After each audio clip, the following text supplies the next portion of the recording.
سے اٹھ کر کے تھوڑا یہاں آ کر کے بیٹھ جائیں. یہاں بیٹھنے میں آپ کو جھجک محسوس نہیں ہونی چاہیے. بہت سارے حضرات ہیں صرف اس وجہ سے کہ ہمیں نہ جانے یہاں کیوں بٹھایا جا رہا ہے اور کس وجہ سے بٹھایا جا رہا ہے. بہت سارے حضرات ہیں جو کرسیوں پر بیٹھنا چاہتے ہیں، لیکن نوجوانوں سے گزارش ہے تھوڑا سا آپ وہاں سے اٹھیں، یہاں آ کر کے بیٹھیں. یہ نوجوانوں کے لیے کرسیاں نہیں ہیں، یہ صرف ان لوگوں کے لیے کرسیاں رکھی گئی ہیں جن کے پیروں میں درد ہے یا کسی تکلیف کی وجہ سے وہ نیچے نہیں بیٹھ سکتے ہیں. میں امید یہ کرتا ہوں کہ جتنے حضرات سامنے بیٹھے ہوئے ہیں ان میں سے اکثر طاقتور ہیں، یہ پیچھے نوجوان ہیں نہ جانے کس وجہ سے کرسیوں سے بھی پیچھے بیٹھے ہوئے ہیں، نہ جانے کس وجہ سے یہ پردے میں جانا چاہتے ہیں. یہ تو آپ حضرات یہ کہہ دیجیے کہ آپ کو پردہ لاحق آپ کے اوپر ہونا چاہیے، یعنی آپ کو پردے کے اندر چلے جانا چاہیے. اگر آپ پردے کے اندر جانا چاہتے ہیں تو پردے کا بہت اچھا انتظام مدرسے والوں نے کر رکھا ہے. تو اس لیے نوجوان ہیں، اللہ نے آپ کو جوانی دی ہے، اس جوانی کو میدان میں لے کر کے آئے. ادھر ہمارے بہت سارے حضرات ہیں جو دروازے کے اندر کھڑے ہوئے ہیں، یہ بھی یہاں آ کر کے بٹھائیے. کوئی مہذب آدمی جا کر، جو مدرسے کا کوئی استاد جا کر ان کو یہاں لا کر کے بٹھائے. تھوڑا سا آپ حضرات بھی مل کر کے بیٹھے، تھوڑا سا آپ آگے آ جائیں. باہر سے آنے والے آ کر کے بیٹھتے رہیں گے. یہ ادبی محفل ہے، یہاں آپ کو ادب کو محفوظ رکھنا ہے. آپ تھوڑے سے اپنے جسم کو ہٹا کے تھوڑا سا آپ بھی ادھر سے اٹھ جائیں.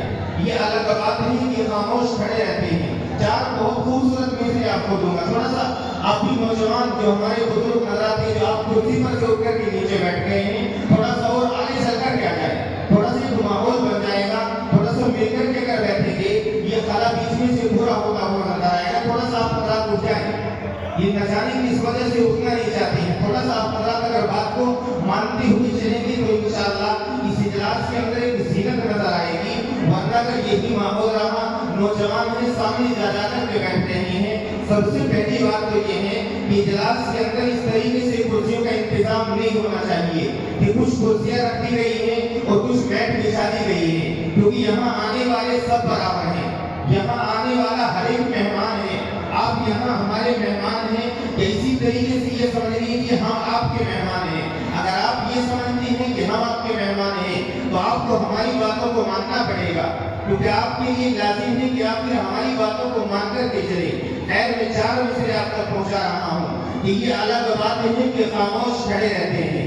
یہ الگ بات ہے کہ خاموش کھڑے رہتے ہیں، پھر بھی جو لوگ بڑے ہیں وہ بڑے رہتے ہیں.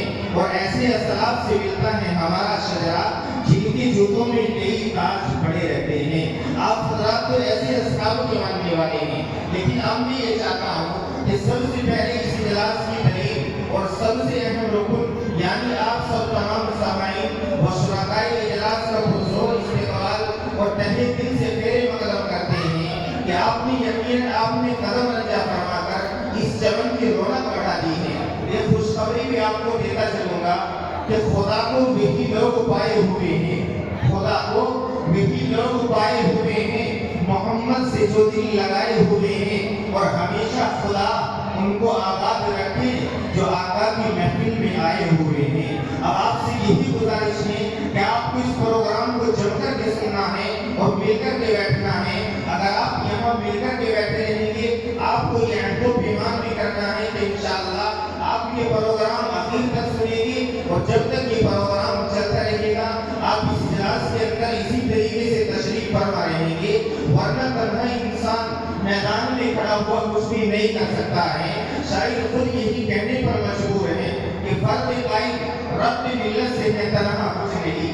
فرد قائد رب ملت سے ہے تنہا کچھ نہیں. موج ہے دریا میں اور بیرون دریا کچھ نہیں. کہ دل بدل سکتے ہیں جذبات بدل سکتے ہیں، دل بدل سکتے ہیں جذبات بدل سکتے ہیں، ملک کے فکر و خیالات بدل سکتے ہیں اور دور موجود کے دن رات بدل سکتے ہیں. تم بدل جاؤ تو یارو ملک کے حالات بدل سکتے ہیں.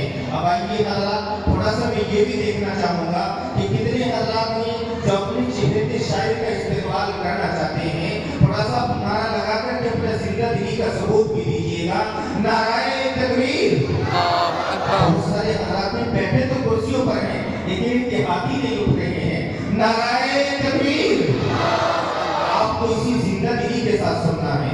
اب میں چاہتا ہوں کہ آپ کو نعت نبی کی فضا میں لے کر کے چلوں اور آپ کے ذہن و دماغ کے اندر یہ بات ڈال دینا چاہتا ہوں کہ نہ تو کوئی ایسی صفت ہے سب میں جس میں عشق رسول کی معراج میں یقیناً کائنات کی جلوہ سامانی ہوگی جو خوشنما رنگ و روپ اور حسن و سرور نظر آ رہا ہے وہ آپ ہی کے وجود کا صدقہ اور آپ ہی کے حسن کی ایک جھلک ہے، کیونکہ شاعر بھی خود یہی کہتا ہے کہ جس کا جو کام ہے جچتا ہے اسی پر، لیکن جس کا جو کام ہے جچتا ہے اسی پر، لیکن میرے سرکار کی شفقت نے یہ ہمت دے دی، دے کر حسان کو ممبر پر جگہ آقا نے زمانے کو نعت گوئی کی اجازت دے دی۔ آئیے پھر نعت حبیب گنگنانے کے لیے آپ حضرات کے سامنے میرٹھ کی سرزمین سے اٹھنے والے ایک نوجوان شاعر سے بڑے ادب کے ساتھ گزارش کروں گا، جناب فیصل میرٹھی سے گزارش ہے کہ موضوع مائک پر تشریف لائے اور نعت نبی کی فضا قائم فرمائے۔